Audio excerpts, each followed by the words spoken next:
Bilen borda Bilbaon, honena zen kontinente osoan, dolar baten truke, gozo, dantzan. Malkoilarrak, kolore guztietako urazak, edo loreak dira negutegi honetan ekoizten diren kalitate handiko produktuak. Goi mailako sukaldariek eta mokofinek estimu handian dituztenak. Carballo detektibea, zalantzarik gabe, horietako bat izango litzateke. Lanbasekin batera, Jon Alonsoren eleberri beltz honetako pertsonaietako bat. Galdua ote dago, Bilbaoko iretargi. Jon, Carballorekin egingo dugu topo, zure liburuan. Bai, ala da, bai. Ze izan da omenaldi txiki bat? Bai, nik uste dut ala dela, esan ditekela ala dela. Beti oso gustoko izan dut eta horretik, bai, badu omenalditik bat, bai. Bueno, esan izan da, bi novela baten, baina novela baten barruan, hobeto. Egiturari dagokionez luze eta zabalitza egingo dugu, bestak beste, novelako indargunea badalako, baina bada jolas moduko bat zuretzat bai, ezta?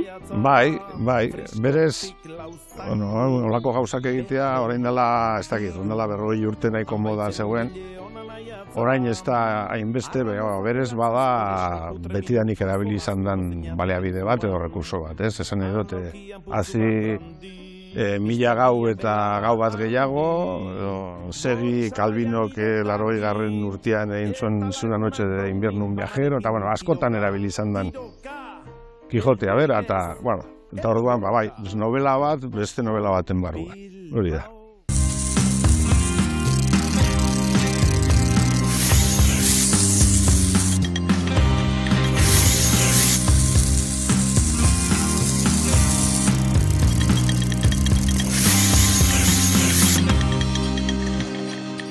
Ibilbide luzea, Jon, urte asko liburuak kaleratzen, novelei dagokionez 8. novela, baina guztazko egin dituzu, itzuli, saiakerak, denetarik egin duzu. Zeran ikusten da, atzere begira jarri eta egindako bidea? Bueno, ez dakit, hor dago, da irakurleak esan beharko du, behar bada, ez inor esatekotan, irakurle jendeak esan beharko du. Ni nire aldetik bintzat, oina pentsatzen dut nire puskatxoa egin dudala, eta alde hortatik, tira, lasai edo. Azten gara ikusten, eta zure ibilbideari dagokionez, kate begi galdua, lehenengo novela 85 eta hor zeure buruari esan zenion, trilogia bat egingot. Bai. Urte batzutan. Bai. Pentsatzen nuen, trilogia bat egitea, eta gainera pentsatzen nuen ingo nuela tita, 3 egunetan hau egina da. Horako ilusio eta entusiasmo, gaztearen ilusio eta entusiasmo horrekin, ez? Gero gauzak zaildu dira, edo ez dakit, korapilatzen dira, eta azkenean izan dan garaian atera da. Bestak beste eskuartean daukagu, trilogiako azken atala, bitxi gora bera? Bai, nik ala esango nuke, baina inok esango espalu, segurutik inok luke beriztuko ez da ere, hori litzateke konturatuko trilogia badala, ez? Orduan, trilogia, Carballo bakarrik ez, Lanbas detektibea ere egongo dalako liburuan, batez berroaitek esaten dugu. Bai. Detektibe baino nik esango nuke dela horrelako iturgin arraro bat, esan dezagun, iturgin edo esan nahi dut, hortiziar estoldetan sartuta ibiltzen dalako. Baina, hori azken novela hauetan erabiltzen dut personai moduan, da orduan, balio izan dit Carballoren novela txertatzeko, ez? Zuzarekin dator liburua, bestak beste bertan editore hamarkadez egondan gizon bat, Gorkarrez ere batuko zaigu elkarrezketara, eta izan da, piezetako bat novela honetan bebai, hitz egingo dugu, gero, luz eta zabal horreri buruz, baina zergaitik dator gitxi gora bera Gorka gaur. Bai, zuzen, zerikusia du horrek, lehen esan diazunakin, trilogia ingo nuela pensatu nenean, batez ere Gorkari komentatu nion, lehenengo liburu atera nonean, eta orduan Gorkak bazeukan horren asmo horren berri, eta orduan iruditu zait persona egokia zela nolabait esan, hortik hasitako bide horri amaiera emateko. Zirkulua izteko edo. Hau, erloju bomba bat da, Jose Manuel. Horixe iruditu zait niri ere. Bazenekien Agirreren semea Donostiako alkatetzara aurkezteko asmotan dagoela, ez da. Jon, azaletik hasiko gara, azale derra. Bai, aukera izan genuen Josebizki izateko azalaren egilea, eta hain gustokoa dudanez eta dugunez eta baietza mantzunez, egin zuen, da posi gaude. Bai. Eta seguraski Carballo bera izango da, momenturen batean urazpian amaituko duelako. Bai, horre liburuan gertatzen den estena baten marrazkia da, edo, bai. Estenak, pertsonaiak, trama, ari asko deitu liburuak, eta batez be esan duguna. Liburu bat beste baten barruan, momentu baten, ze gertatuko da? Vázquez Montalbanen Carballoren liburu bat egongo dalako, hil ostean idatzi dana, inoiz ez dana publikatu, hortik abiatuko da? Bai, hasieran, 2016 urtean gaude, Iruñan gaude, egon da gobernu aldaketa famatu hura, bere momentuan oso garrantzizko izan zena, eta orduan gobernu berriak nahi du egin horrelako ekitaldi, kultur ekitaldi handi eta hotz handiko horietako bat. Eta orduan horren barruan programa barruan dagoen gauzetako bat da, aurkeztuko dela Vázquez Montalban zenaren novela ez ezagun bat, Carballo ez ezagun bat. Baina hortan ari direnean liburu hori jatorrizkoa, gaztelaniaz idatzita dagoena noski, desagertu egiten da. Orduan lanbaz sartzen dute kontu horretan, da orduan bere eginkizuna da liburu hori aurkitzea. Eta aurkitzen du azkenean, baina lortzen duena ez da jatorrizko liburua, baizik eta jatorrizko liburuaren itzulpena. Orduan gero irakurtzen duguna da itzulpen hori, eta hori da Carballoren novela bat, 2003 urtean gertatzen dena Eusko Autonomia Elkargoan, Euskadin, Donostian eta Bilbon batez ere. Eta purtsuet, esan duzu, Jon, aitzakia izan da hau guztia, formaldetik pertsonaia bera berreskuratzea, kontatu nahi zenuena, lehen esan duguna, trilogia baten azken pausua trantsizio garaian jarri nahi zenuen? Bai. Nik trilogia moduan pentsatu nuena, lehen ere esan duena, dagoeneko trilogia denik ez dana, bai. Konturatzea ez dagoenik ere. Baina, hasieran nik pentsatzen nuen alde batetik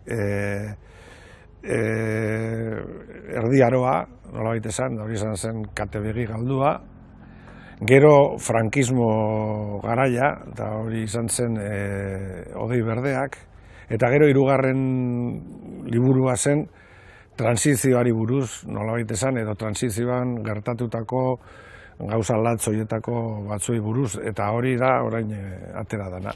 Eta horretarako baliatu dut Carballoren personaia, ez? Bestak beste ikertu beharko duelako, desagerpen bat, ez da kontu arrotza zuretzat bez, eta gainera, kontatu nahi izan duzuen gauza bat, novela baten. Hori da. Alde hortatik, beti esaten dut, baina uste dut importantea dela azpimarratzea, ezagutu ditugu kaso jakin batzuk eta danon buruan daude. Orduan, ez da erabat, ez bat ez bestea, ez da gutxiagorik ere, desagerketa fikziozko bat da. Badira elementuak berehala ekarriko dizkigutena burura egiazkoak izan direnak, baina berez da fikzio bat, eta orduan nik nahi izan dudana, izan da fikzionatzea inzuzen ere, desagerketa kasu horietako baten atzean zer egon daiteken. Beste hipotesi batzuk ere landu izan dira urte hauetan guztietan, nik nire partetik nerea egin nahi nuen. Zergatik eta bere garaian gu gauza horiek oso gazte ginela rapatu gintuen, eta guretzat oso bortitzak eta oso, esango nuke neurri batean, markatu gintuztela, ez? Eta, hor dago. Egin duzu naperraren inguruko lan bat be bai? Bai, hori da. Horregatik esan nahi dut, hori zen dokumental moduan egindako lan kazetaritza lan bat, nahi baldin bada, neurri handi batean, baina hau beste gauza bada. Hau da, nolabait esan gai berari edo eustea, baina beste ikuspuntu batetik, edo horixe, fikzio, novelaren ikuspuntutik. Bai. Eta eginda, bestak beste, saiakera be egondalako, eta aurretik gaiari heldu diozu, baina purtsu eta aurrera ezin egin, dinot, egitura honekin topo egin arte eta ikusi arte, Carballoren bitartez kontatuko eta guztia. Bai, trilogia moduan pentsatu nuen gara jorretan, atera ziren lehenengo bi liburuak, eta gero pentsatu nuen, nola heldu honi, eta orduan hainbeste saio egin dituen, baina enuen aurkitzen modua, ahotsa, gero berez ere gaia hain gogorra izan da, segurutik, denbora laburregi pasasan oraindik edo horri eusteko, horri heltzeko, eta azkenean, ibilibilian, eta horren beste saio egin da gero, eta horren beste batzuk horri askotako saio, kajoietan da utzi eta gero, azkenean pentsatu, etorri zitzean burura, beste personai baten bidez eustea gaiari, eta hola izan da, bai. Aspaldiotan guztuen irakurri duan liburuetako bat, da Durangoko azokan iaz erosinun liburu bat, Gizadiaren oren gorenak izenekoa, Stefan Zweig, idazle austriarrarena.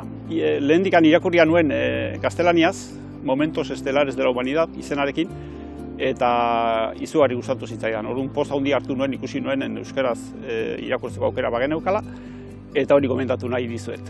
Dia, 14 une historiko, nolabait historiaren norabide aldatu dutenak, eta Zweigek kontatzen du maixutasunez nola garatu zian momentu horiek, betire personaien ikuspegitik, eta oso gauza ederra lortzen du. Aukera badezue irakurri.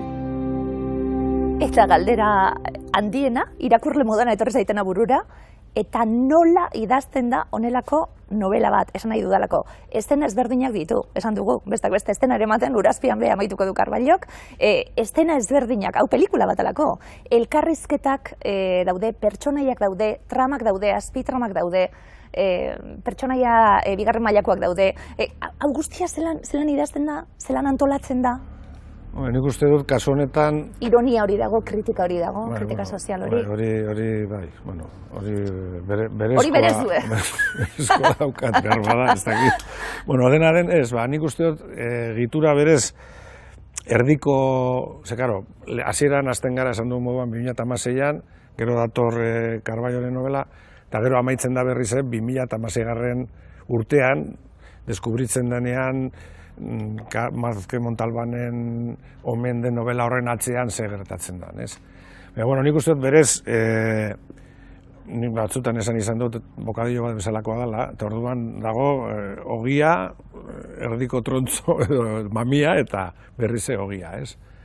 Eta orduan nik uste dut kasu honetan erdikoa dela segurutik importantena, edo funts gehiago ematen diona novelari.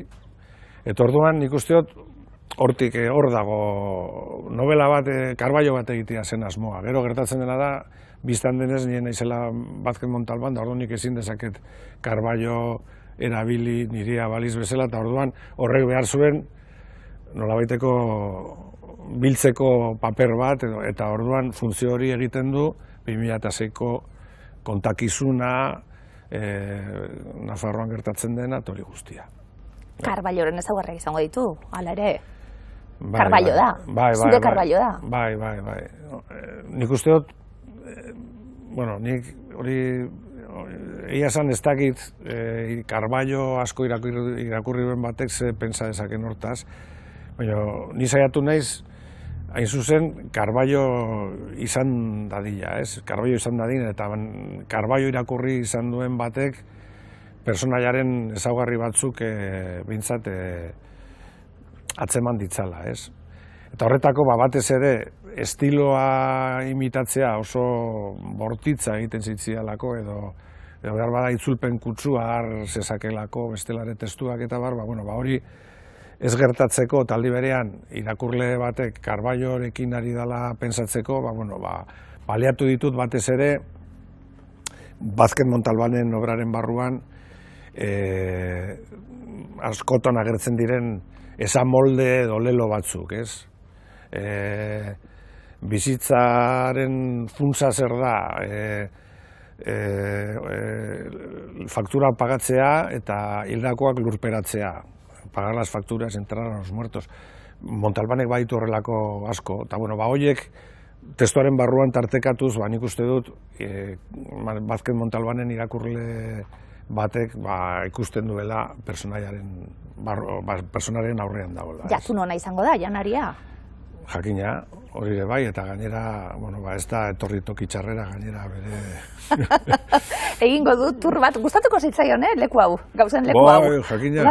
Hirugarren pertsonan, Carballoren kontakizunak hala egoten dira, eta, beste zatian, beste atalien, Lanbasek kontatzen digu, zer gertatzen ari den. Bai, Lanbas hala dago hasieratik, eta orduan, segitu diotorri, eta Vázquez Montalbanen kasuan, Carballo beti hirugarren personan da, eta orduan horri segitu diotu baita, respetatu dut. Askoz, konturatu niz, askoz komodoagoa dela hirugarren personan kontatzen, lehenengo personan kontatzea baino. Baina, ja, ez dauka, Lanbasekin hasi nintzenean, lehenengo personan hasi nintzen, eta gero ibili-bilian esatu zen, askoz ere hobe hirugarren personan kontatu izan banu, ja. Irakurtzeko, iruditu zait, oso irakur terreza dela, baina kontuz, mami asko dauka, izen asko, trama asko, nahi dut esan, adi egon behar da irakurlea, baina historian sartu ezkero, ez dago estena luzerik, ez dago elkarrizketa luzerik, ez dago momenturen bat, bestakit, gogaitzen garana, aurrera jarraitzen duelako kontakizunak, eta alde horretatik eramaten zaitu, naiz eta, esandako, eta esaldi bakoitzien gauza asko esaten dituzu, eta ipu asko, eta bar, adi egonda irakurleak zemat gozatu aldezaken? Posten naiz horrelakoa dela iruditzen bali mazaizu, eskerrik asko. Baina, bai, hasieran okerrago zen, zenia hasi nintzenean, bai lehenengo parteari eta bai atzeko parteari oraindik ere nahi nion eman eduki gehiago, alegia, kaberdikoa da, luzeagoa da, beste bi partek elkarrekin baino, ez? Da, orduan, nik hasieran nahi nuen, hasierako eta atzerakoa ere izatea, erdikoa bezain luzeak edo. Baina, kendu zidaten burutik, hain zuzen ere orduan, personai gehiegi, gertaera gehiegi eta korapillo gehiegi egon zitekelako irakurleak segitu alizateko. Azpimarratu baino gehionik egiten dutena da orrialdeak doblatu. Eta liburu asko dauzkat zorionez, horri asko doblatuta daudela, baina azken aldian irakurri dituenen artean badago bat, Patricia Centenok idatzia, Poderio, deitzen da, saiakera bada, eta niretzat izan da berritzailea, aberasgarria eta oso interesgarria. Eta, bertan hausnartzen du, azken urteetan batez ere emakumeoi ahalduntzeko ikusarazi digute edo kontatu digute ze importantea den tradizionalki gizonenak izan diren ezaugarriak geure ganatzea. Eta Patriziak aldarrikatzen duena da lidergo femenino bat.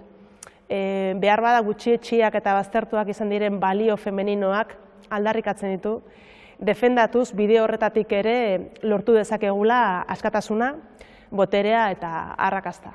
Euskaltzaindiaren gramatikaren 8 tomoak, ikas dezala euskaraz ondo, berari berdintzaio irakurri edo Ignacio Maria Txukarren Iriparrezko Printzak irakurri, orduan berdin dio zer irakurtzen duen, dena xurgatzen du, hori xurgatuko balu, euskaraz hau tengo luke bintzat.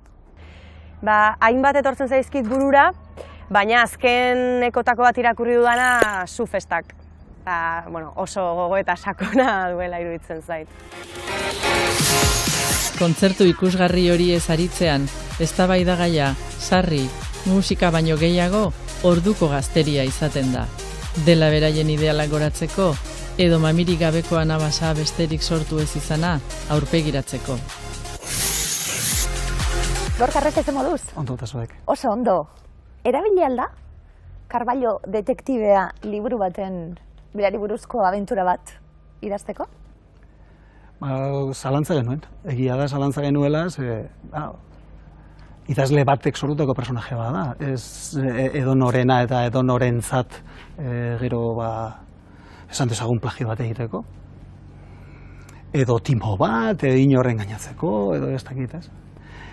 Eta idea oso ederra zen, eta nik esan nion Joni, nik ezagutzen dut Vázquez Montalbalen seme Dani. Dani Vázquez Barcelonan bizi da eta liburu batzuen egilea da, gaztetan zinegile zala Zarautzera ere ekarri genuen zinemaldi batera, nire nahiaren ezagun egintzan Barcelonan, eta ezagutu nuen eta esan nion Joni galdetzen aldigu. Baina kontatu beharko zaio zeri buruzkoa den, claro, berak esango digu, eta hala izan zen, bidali da zue originala, euskeraz da, ordea, Dani, egia. Eta, kontatu behar izan genion, novela politiko bada, ez mami politiko sendoa du, hasi eta buka politikaren arlo diferenteak jorratzen ditu, nahi badezu politika instituzionala dago, kulturala dago, baina gero dago, politika esan ezagun klandestinitatekoa, desagregeta politiko bat. Enpresa buruak daude, enpresak daude. Enpresa mundua ere politizatua dago. Hauteskundea gaur egun, bestak beste, Donostiako alkate gai bat izango da. Hori dena kontatu genion, Vázquez Montalbanen semeari Daniri, eta esan zidan, jarri nera jendearekin harremanetan, eta nik uste baiet esango duela. Eta, ez da eragozpenik izan, baliatu dugu, eta gaur arte. Aikako veteranoa, aita, kuadrillako sukaldaria elkartean, eta idazlea. Deno gara Google, baina oso galduta gaude, naiz eta bilatzailea oso eskura eduki. Nik uste dut idazteko garaian pasioa izan behar duela, baina kasu honetan, edo nire kasuan behintzat, irakurle klubak zuzenten ditut, eta orduan lanbide ere bada, eta oso irakurketa analitikoak egite ditut. Letragile. Antzerki gintzan aritu nahi zainean, konturatu nahiz, badaudela gauza batzuk, antzerkian nik kontrolatzen editu danak. Neko ondo egiten dut lo, gertatzen dena parte zarrean bizi naizela, Donostiako parte zarrean, eta orduan goizeko ordu txikitan parrandazalek kentzen diate loa. Kutxida zubidea Isabel irakurri izan dudan guztietan oso ondo pasatu dut eta barre asko egin dut. Bi ditut, xuxurla, oso doinu polita daukalako, baina askoz ere pragmatikoa izanik, pazientzia. Halere, liburuaren ariak, dinot, baimena noski eskatu behar da, tituluan Carballo agertzen dalako, baina liburuan nola dagoen planteatuta, azkenien inori minik etzaiolako egiten eta spoilerrik egin barik, Carballo noski erabiltzen da, baina ez da apropiazio bat bez, ez da? Nik uste dut, neurri batean apropiazio badala, baina beste neurri batean omenalditik ere badaukala, eta ez dut uste Dani Saiesek eta bere agenteak eta irakurriko balute, erderaz irakurriko balute edo euskeraz irakurtzen jakingo balute, ez dut uste oztoporik, gaizki irudituko zitzaienik, ez. Nik uste dut haiek ere bizka bat Danik erantzun omen zuen moduan, zeneri etzian erantzun, baina horkari. Esplikau ezkero zertzan, berare konturatu zen, onartuta daukala baitaren neurri batean, Carballo literatura, Europako literaturaren barruan norbait badala, ez da, orduan, Halako personajeak ere ez dira,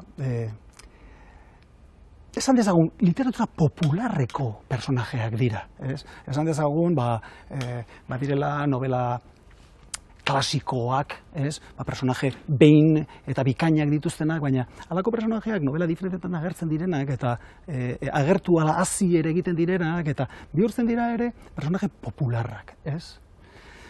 Ez da gauza bera zinea edo teleseriea, ez? Eta personaje hau, Carballo, ez bakarri da literarioa, baizik eta soziala, popularra, esan dezagun hiriari ongi txertatua, ez? Bai ditu ezaugarri batzuk, denona bezala bihurtzen direnak, ez? Eta horrek ere lagunduko zuen neurri batean, berak ere ukiko zuen konfiantza bat, guk omenaldi polit bat egingo geniola. Omenaldi hori esaten gabiltz eta gainera, jolas egin duela Jonek, ze jolas, ze ariketa. Nahi dut esan hau ez da edonen eskubez, egitura hori, ja behin idei hartuta esan digu, kontatzeko, desagerpenei buruz, hitz egiteko aitzaki hori Carballo sartuko du, Lanbas sartuko du, ariketa ikaragarria da, lagundu diozue bai apurtxu bet, zuen arteko harremana, urte askotakue, Gorka zemozko liburua, atera da? Nik ez diot gauza honditan laguntzen. Nik iten diot irakurri eta esan, nire ustez, zer dabilen luzegi edo laburregi. Basikoa hori da, oinarrian hori. Eta gero ze gauza aprobetxatu ditezken, deigarriagoak egiteko momentu politiko batzuk nahi baizu, batzutan estena batzuk, edo zer esango izut, paisajea, edo nik zer dakit, ez? Baina nire laguntza oso laburra da. Nolabait laburra da. Berak izan behar du hori. Batzutan oinarrizkoak izaten dira laguntza horiek, ez galtzeko bidean, eta hola, ez? Baina, nik iten dut konpainia, nolabait. Nik esango nuke, gainera, ez da liburu hau bakarrik, beste nire hainbat libururen editoria izan da Gorka, eta urteekin eta alkerrekin lan eginez, garatzen da nolabaiteko konplizidadea edo elkar ulertzea edo jakitea bestearen ikuspuntuan noraino balio dizun edo ez, esan nahi dut hor badago lan dinamika bat edo, eta orduan asko oso lagungarria da, eta bestea beste, segurutik Gorkak esan zuen hasieratik, hasieran lehenbiziko bertsioan, lehenengo parteak baldin baditu orain 40 horri edo, lehen eukiko zituen 80, igual, 80.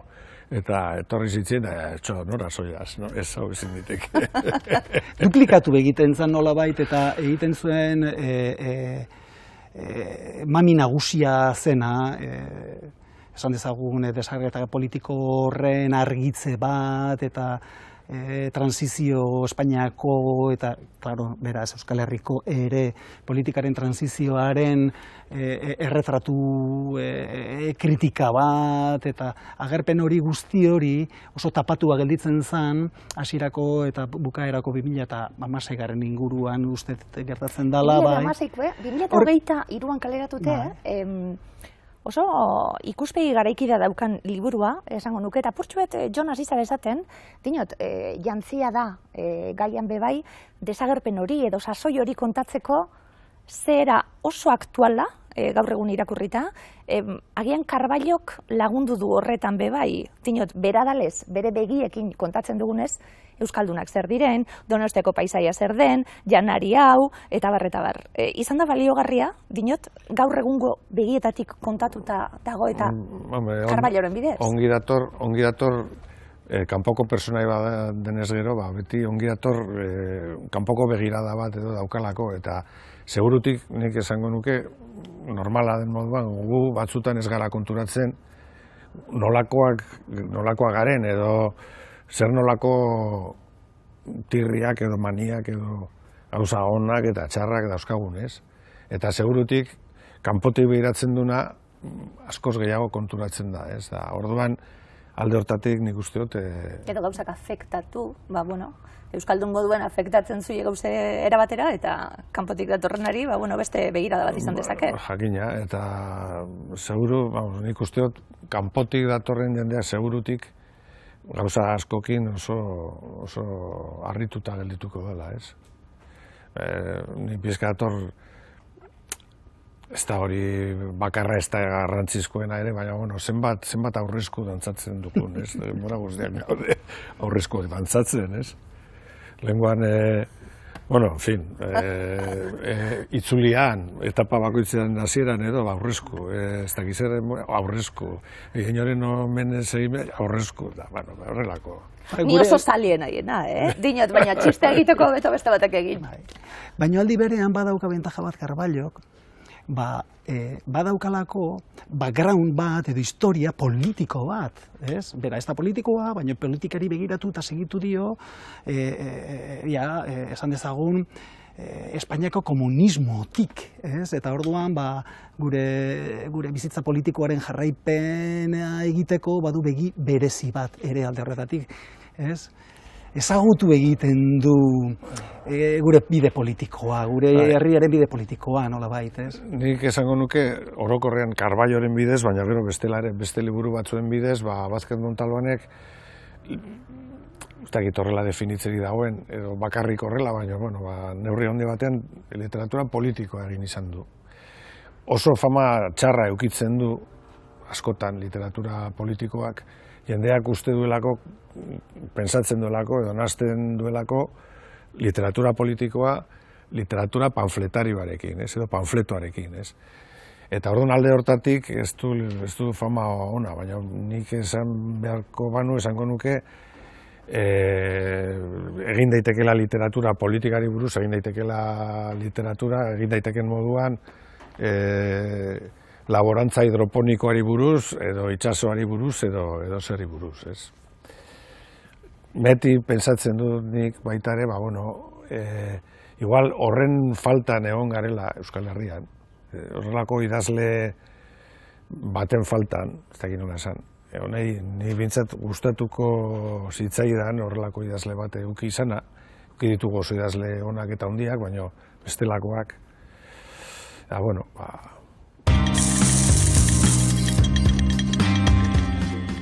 Liburuaren idazlea Ibon Martin da eta Travelbookek argitaratu du 2023an.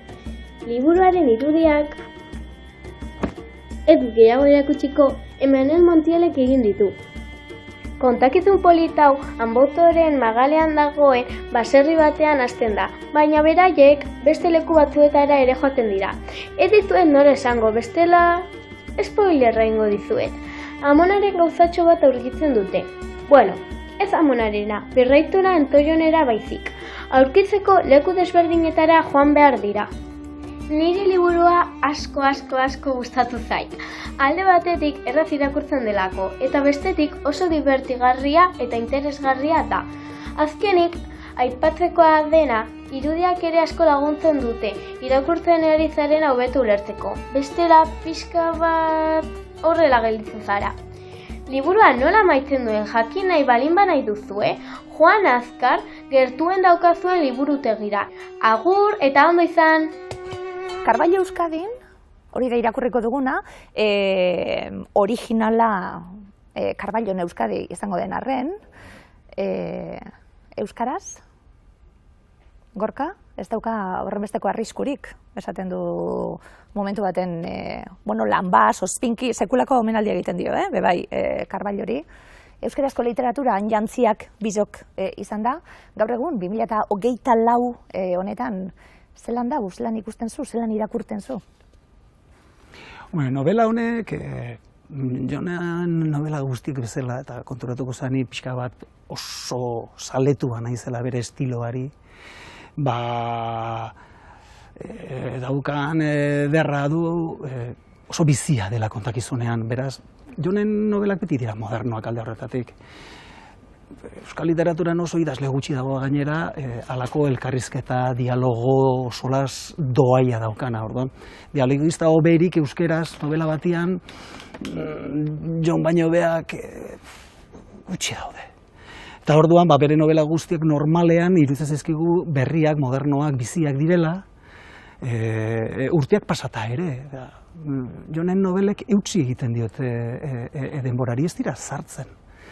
Sartu ditezke gaiak, atmosferak, ala esan dezagun 25 urte idatzitako novela bat, alegia 80etan, ambientazioz, edo esan nahi bai da deskripzioz, igual ez dituzu gauza modernoenak ikusiko, baina estilos, tensio literarioz, eta indar espresiboz da bizkortasunez, ez dira haitzen Jonen novelak. Eta honen doaia handienetako bada, etengabeen elkarrezketan ari direla, personaje asko direla, eta denak ezagutzen dituzula, denak direla subjektu batzuk, ez? Subjektu politikoak dira denak. Carballo da nagusi kontari, edo beste zatian Nekoitz Ramirez Lanbaz. Baina agertzen diren persona guztiek beren izaera propio agertzen dute beren akzioen eta solasengatik. Eta orduan, personaje guztiak ikusi eta sentitu egiten dira, eta subjektu batzuk dira, iraun egiten dutenak. Eta alde horretatik, Jonen nobeletako, esan dezagun, tramak eta giroak beti moderno gelditzen dira denborarekin ere. Bolikostan jaio eta Frantzian hil zen, Kuruma izeneko idazle honen lehen eleberria duzu hau. Jatorrizko malinke hizkuntzan pentsatu eta frantsesez idatzi zuen kolonizazioaren amaierako gobernuen ikuspegi kritikoa gordinki adierazteko. Egileak dio, sorkuntzarik ez dagoela kaosik gabe eta dena eraikitzen dela anabasaren inguruan, bideak egiten duela dena. Antzerkigintzak eskaini dizkion lanabesak eskutan jarri nahi dizkizu irakurle, bi ale hauen bitartez. Eleberri beltzak behar dituen osagai guztiak, umorez zipristinduta, bildu ditu Prat Urzainkik Baztanen kokatu duen eleberri honetan. 3 trama eta 3 pertsonaia, horietako bat egilearen beraren alterregoa. Begi bistakoa da, euskal hizkuntzari gabe, ez dela litzatekeela egongo euskal literatura, baina oso litekena da, halako batean konturatzea, euskal literaturari gabe, euskal kulturari gabe, edo euskal sorkuntzari gabe, ez dela egongo ez da ere euskara hizkuntza, edo bintzat zer bizi bat bezala. Horrekin esan nahi dut, behar badala garaia batzuk konturatzeko, oso ongi dagola eta oso beharrezkoa zela araugintza, korpusa zaintzea eta hori guztia, baina hortan inbertitu ditugula giza baliabide eta baliabide ekonomiko gehienak orain arte. Eta behar bada, hemendik aurrera garaia dela, giza baliabide horiek eta baliabide ekonomiko horiek sortzaileetan gastatzea edo inbertitzea. Bestela, ikerketa guziek errepikatze duten bezala gertatuko zaigulako orain gertatzen ari zaiguna. Ezagutza gero eta handiagoa dela, eta erabilera aldiz gero eta bajuagoa o txikiagoa. Horregatik, ahalegin bat egin behar da euskal sortzailei aukera emateko, eta ia sorkuntzak ataka horretatik ateratzen gaituen.